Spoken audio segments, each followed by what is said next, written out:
So let me get this straight. Oscar De La Hoya and Bernard Hopkins, they both decided not to attend the post-fight press conference after the number one fighter in their stable, Ryan Garcia, takes his first loss in his entire career. And they both decided to do a private interview when they're home, not at the post-fight press conference, not at the venue, not at the arena when the fight was over, but when they were in the comforts of their own domicile. I have some questions to ask both of those guys because we need answers. Let's take a listen to what Oscar De La Hoya said was the reason for him and Bernard Hopkins not showing up to the post. You know what? I'm doing way too much talking. Don't take my word for it. Roll the tape. Why Bernard Hopkins and I weren't at the post-fight press conference. First of all, Bernard Hopkins was accused during the weigh-in of having testosterone cream on his hands and touching Gervonta Davis when he only wanted to help him because he was going to fall off the stage. So PBC, Gervonta's promoter, banned him from everything. He couldn't get inside the ring. He couldn't do anything during the promotion. And so as for myself, my security team told me, boss, we got to get the out of here because I received death threats. You guys don't know this. I received death threats throughout the whole week, and they just said it was simply too dangerous, so we got out of there. And plus, Eric Gomez, who is my president, who was right there front and center with Ryan Garcia, so there was no issue, no problems. This is all coming from all these PBC minions that are just attacking Ryan, attacking Golden Boy, but it's all good. It's all good. Ryan Garcia made this happen. Tank made this happen. We had a great fight. The best man won. My hat's off to you. And again, Tank Davis, you're a great fighter. Ryan Garcia, I have your back. Bernard has your back. We're with you 1,000%. So according to Oscar De La Hoya, as y'all just heard him say, the reason why Bernard Hopkins did not attend the post-fight press conference to represent Golden Boy Promotions and to support Ryan Garcia in his first loss was because Bernard Hopkins was accused of some kind of cream or testosterone that he allegedly rubbed on the lower back area of Gervonta Davis the night before the fight at the weigh-in. And PBC basically was blocking Bernard Hopkins from, you know what, that's nonsense. For several reasons. Number one, Bernard Hopkins didn't even say that. And we're going to roll the tape on him in a second. Number two, no one told Bernard to leave the area where he was at initially with Ryan Garcia to make a beeline all the way over to take Davis' side of the weigh-in in the first place. Number three, De La Hoya said the reason why Bernard went over there and even touched Tank was to stop him from falling off the stage. When everybody saw the weigh-in live, in person, and on YouTube through the streaming of Showtime Sports and DAZN, we saw that there were multiple people surrounding Tank Davis, including his paid security detail, including his trainers. You mean to tell me that he didn't have enough people that were physically within arm's length to prevent him from falling off stage for Bernard Hopkins to come over there to help out his stablemate's opponent? Come on, y'all. Stop it. Stop. But let's hear what Bernard Hopkins said his reasons for leaving were. Oh, and let me not forget, Oscar's reason was because he was receiving death threats. He said he was receiving death threats all week. But the death threats didn't stop him from coming to the press conferences, nor did it stop him from coming to the weigh-in, nor did it stop him from allowing his wife to come.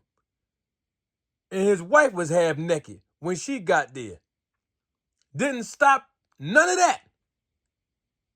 Didn't stop his attendance from none of that. But the death threat stopped him from the post-fight. Lord have mercy. Let's listen to what... I'm doing way too much talking again. Don't take my word for it. Roll the tape. Why weren't you and Oscar able to attend the post-fight press conference? Why was that? And because, first of all, we had Eric Gomez, who is the president of Golden Boy, who handles and structure with the assistant and everybody there. Second, it wasn't going to be about Oscar. It wasn't going to be about Bernard Hopkins. The focus is about Ryan being there with Tank, the fans that's there, the questions of the reporters are wait to shoot. What else can we say than what we said before the fight and what I'm saying after the fight? And Oscar will have his interview, whoever he does it with, Monday morning or Tuesday. I'm not going to turn anything into a circus because even though it's over, the fight,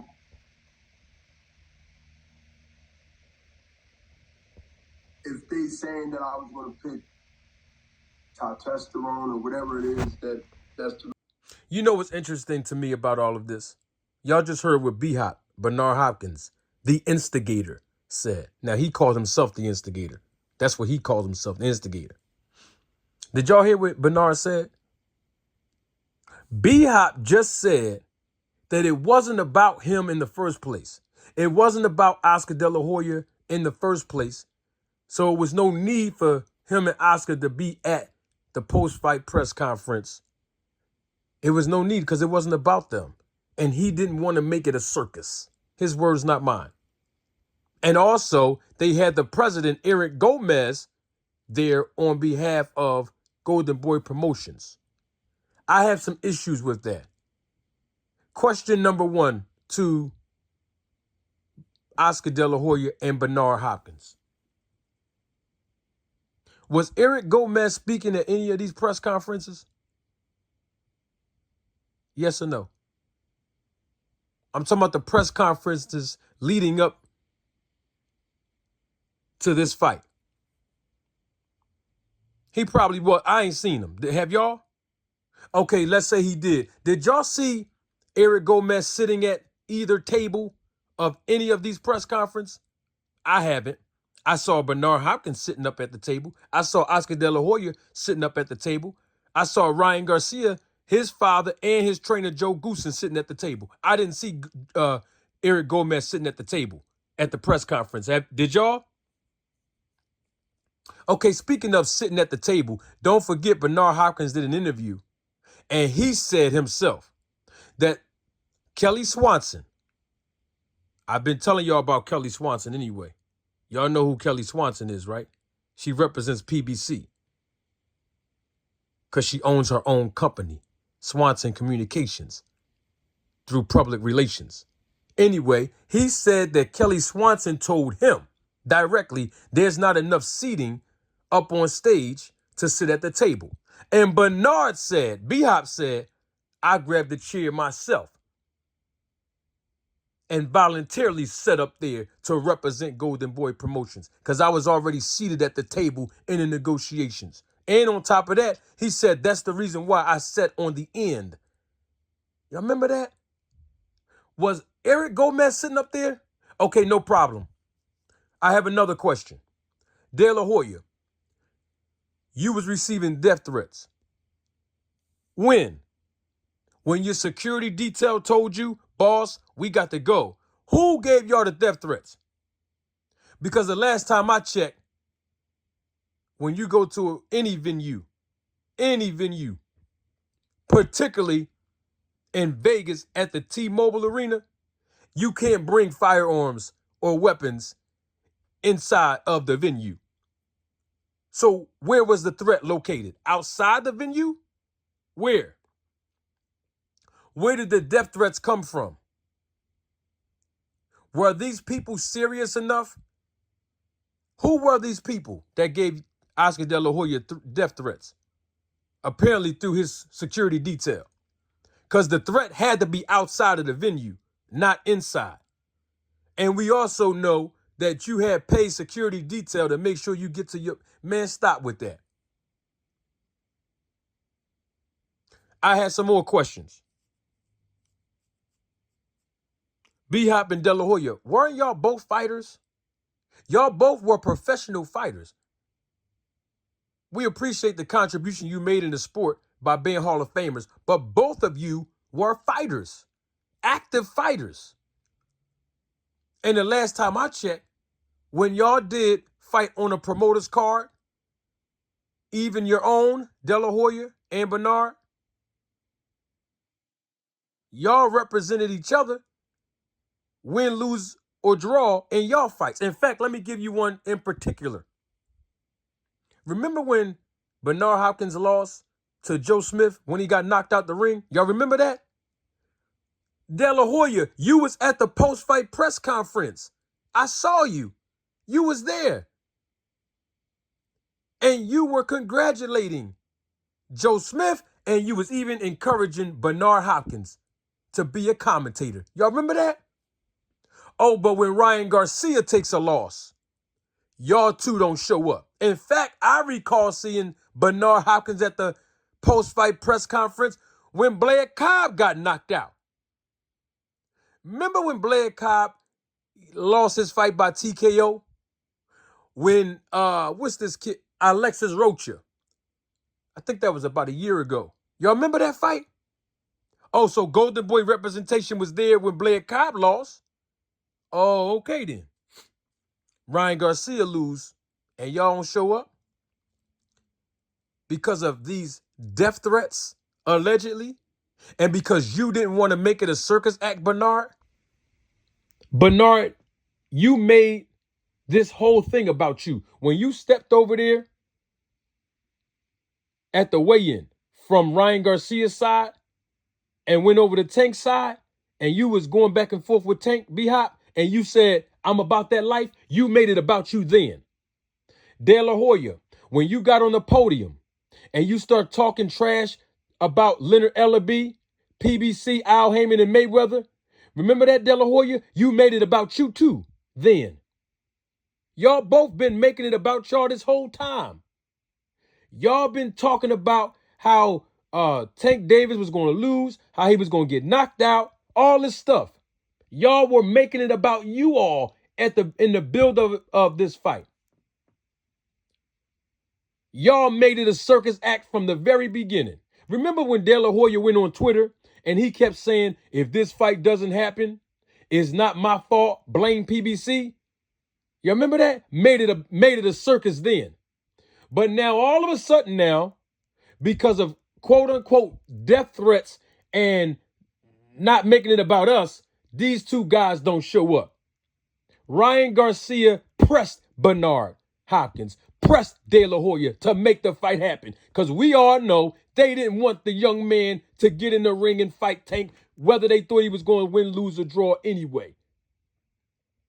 And the young bull got more heart than both of them, and he stepped up to the plate, got in the ring, Even though we know that his skill level was not on the same level as Tank or even exceeding his level, he still got in there, got knocked out, and you know what he did? He kept his head up high. And he still went to the post-fight press conference, bigged up, congratulated Tank Davis, got even asked for Tank's phone number. And they busted up as young men. I got more respect for Ryan Garcia today because of his courage, because of his tenacity, because of his motivation, and because that he kept a professional decorum throughout this whole process, even though he lost. And the biggest promotion company on the West Coast couldn't even support him. And I'll leave you with this. De La Hoya, let me tell you where I'm from. Let me tell you how I was raised.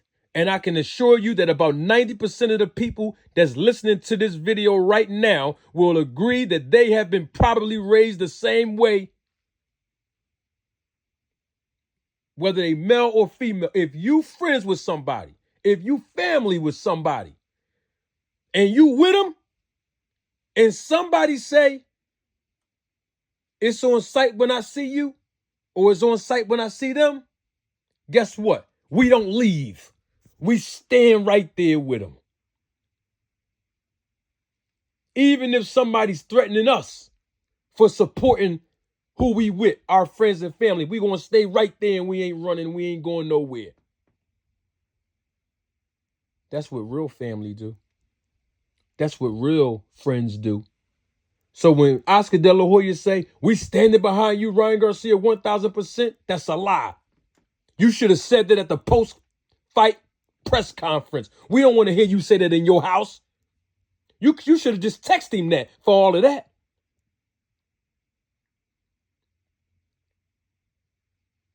Ryan Garcia was their cash cow. I recommend that Ryan Garcia don't allow Golden Boy Promotions to make another dime off of his talent. And he can go fight on another network. He can stay on Fighting the Zone. He can stay where he's at with the network as far as the zone. Or he can go with another promotion company. Because we don't learn people by what they say only. We learn by what people say and what people do based on their actions and their attitude. And no matter what B-Hop and De La Hoya say out their mouth, their action and their attitude has shown us all, including Ryan Garcia, otherwise.